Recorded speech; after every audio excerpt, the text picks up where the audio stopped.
रसकर। तो बच्चों, आज मैं आपको हिंदी विषय का एक पाठ पढ़ाने जा रही हूँ। सभी को सुनाई दे रहा है? हेलो, दे रहा है। ओके। तो बच्चों देखो, मैं आपको एक कहानी पढ़ाने वाली हूँ। तत्पूर्वी मैं आपको एक चीज का एक बात बताना चाहती हूँ कि हमारे गांव में, कस्बों में लोगों को एक प्रचलित आवाज आ रही है? हाँ, आ रही है, आ रही है। एक मिनट, किसी को ज्वाइन करना है मुझे। तो देखो बच्चों, मैं एक आपके स्क्रीन पर एक स्लाइड दिखाई दे रही है? हाँ, दे रही है। हाँ,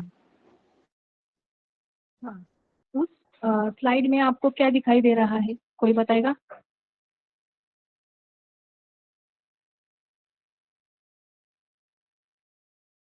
ये दिखाई दे क्या?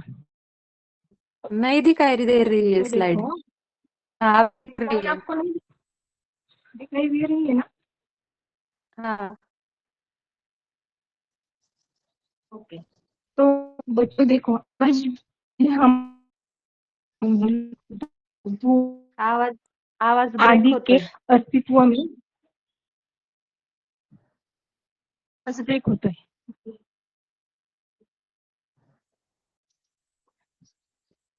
फिर से आवाज ठीक से आ रही है?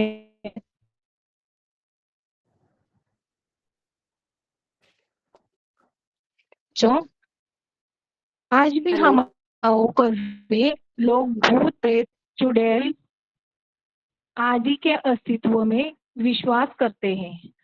लोगों के इस अंधविश्वास के कारण समाज विरोधी तत्व उनकी सादगी का लाभ उठाते हैं।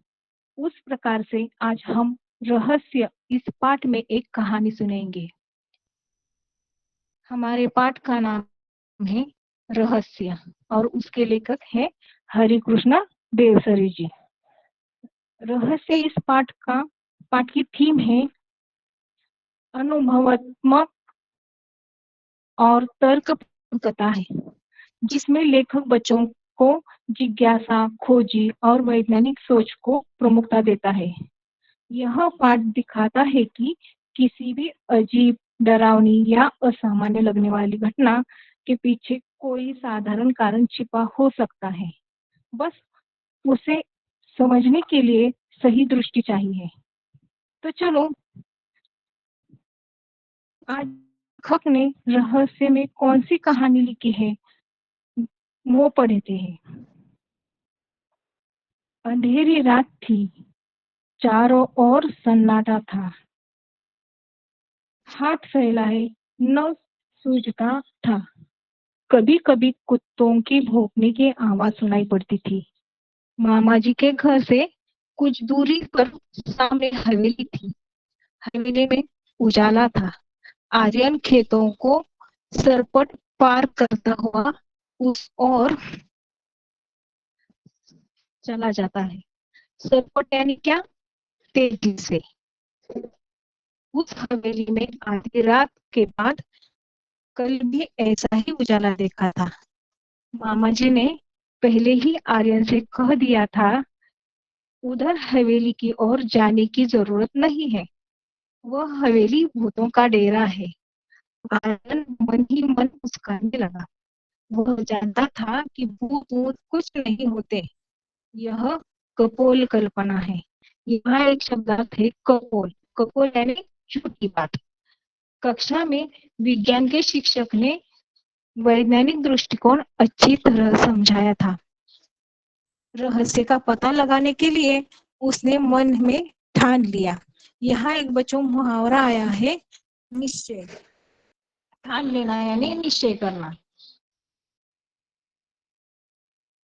मामा जी ने कहा था, इस हवेली में पिछले 10-15 सालों से कोई नहीं रहता। पहले उसमें एक जमींदार का परिवार रहता था। अब जमींदार का परिवार खत्म हो गया। उस तरफ कोई आता जाता नहीं। एक एक दिसू उधर गया था। दिसू यानी आदमी का नाम। बेचारे का बुरा हाल हुआ था। 3 महीने तक खाट पकड़े रहा। खाट पकड़ना यानी बीमार होना। आर्यन करवटें बदलता रहा। आधी रात को उठकर छत से उसने हवेली को फिर से देखा। यह एक मुहावरा है, करवटें बदलना या बेचैन होना। आर्यन बेचैन हो गया था। आधी रात को उठकर छत से उसने हवेली की ओर देखा। वहां रोशनी थी। गर्मी की छुट्टियां बिताने के लिए वह मामा जी के घर आया था। यह एक समृद्ध गांव है। मामा जी मामा जी के पास एक विदेशी डिजिटल कैमरा भी है। यह बात आर्यन को मालूम थी। मामा जी मामा जी की एक लड़की थी। मामा जी की लड़की का नाम था कनिष्का। तो बच्चों मुझे बताओ कि मामा जी के पास कैसा कैमरा था?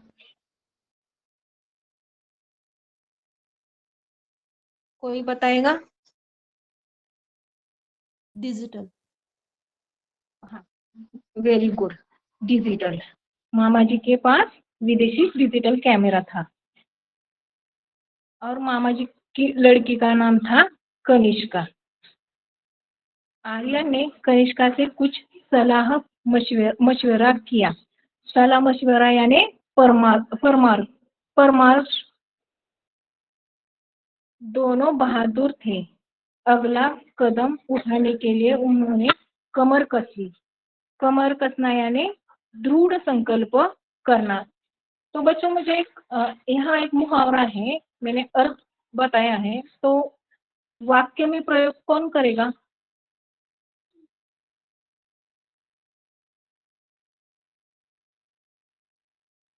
नूतन जी आप कर सकते हैं।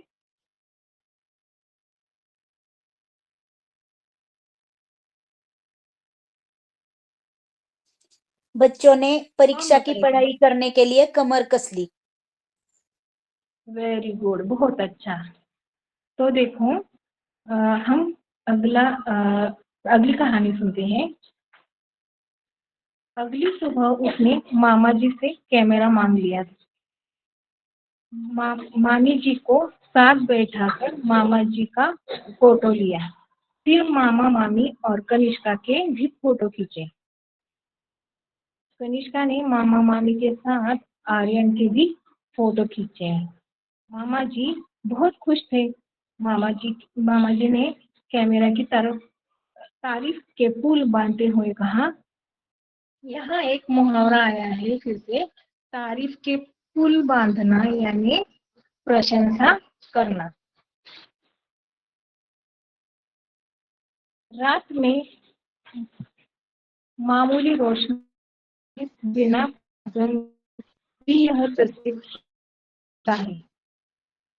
लेंस लगा है इसमें। ने अपने पास रख लिया। कैमरा पाकर आर्यन और कनिष्का बहुत खुश प्रसन्न थे। वे दोनों रात होने रहस्य बना है। अवसर यानी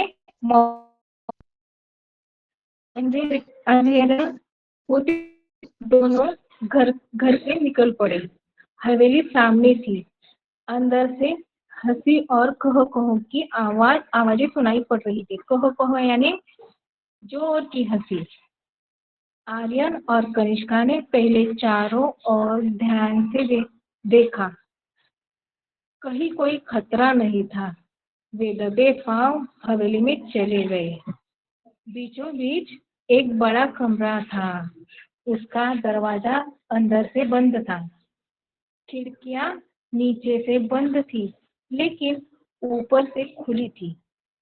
बड़ी सावधानी से आर्यन ने अंदर झांककर देखा।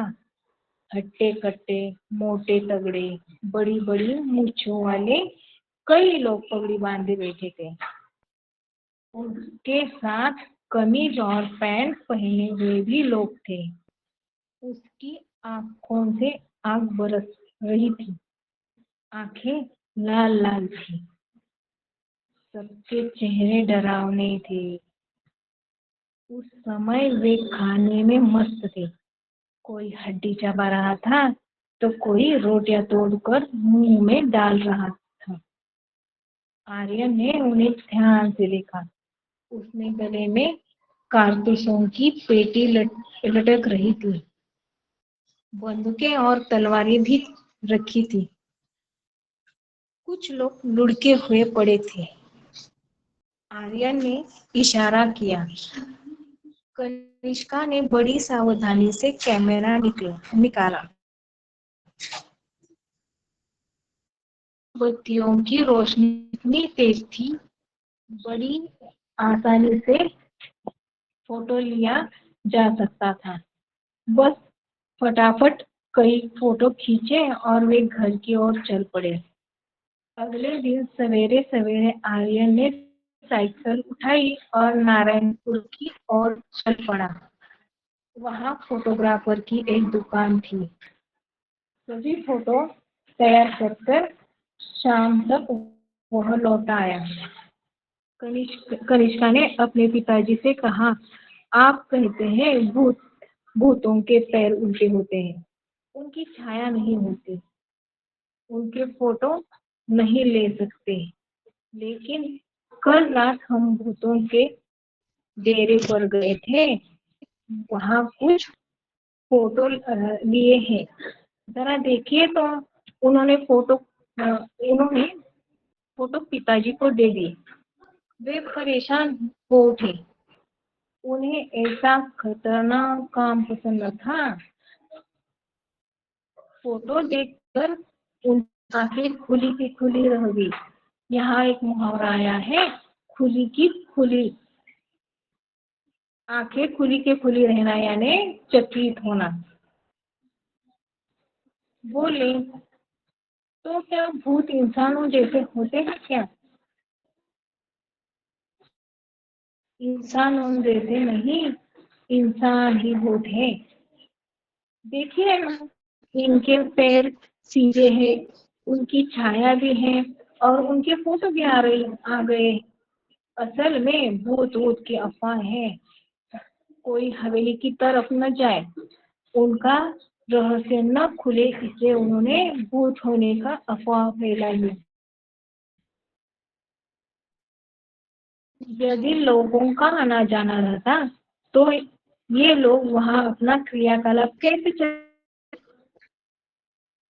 फिर कुछ रुक कर बोला, आप मेरे साथ थाने चलेंगे? मुझे इस मामले में गड़बड़ी लगती है, आर्यन ने कहा। आपको सुनाई दे रहा है ना? हाँ।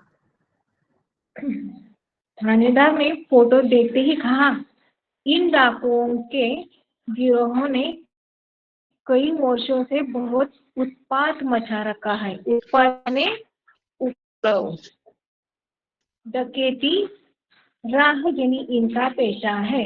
डकैती यानी लूटपाट करने वाले, राहजन यानी रास्ते में, जो रास्ते में आने वाले लोग हैं उन्हें वो लूटपाट करते हैं, उनको क्या कहते हैं? डकैती। कई वर्षों से इनकी तलाश की जा रही है। इनको पकड़ने के लिए पुलिस ने अपना खून पसीना एक कर दिया। खून पसीना एक करना यानी कड़ी मेहनत करना। शाबाश, तुम दोनों ने बहुत ही बहादुर का काम किया है। कहा है, आप तैयारी कीजिए, ठिकाना मैं बताऊंगा, आर्य ने कहा। उस रात भूतों के डेरे पर पुलिस ने छापा मारा। दोनों ओर से गोलियां चली। सवेरे होते होते डाकुओं ने हथियार डाल दिए। हथियार डालना यानी आत्मसमर्पण करना। तो बच्चों अगली कहानी हम कल सुनेंगे। आपको समझ में आई कहानी? हाँ। ओके, तो हम अगला जो पाठ है कल पढ़ेंगे।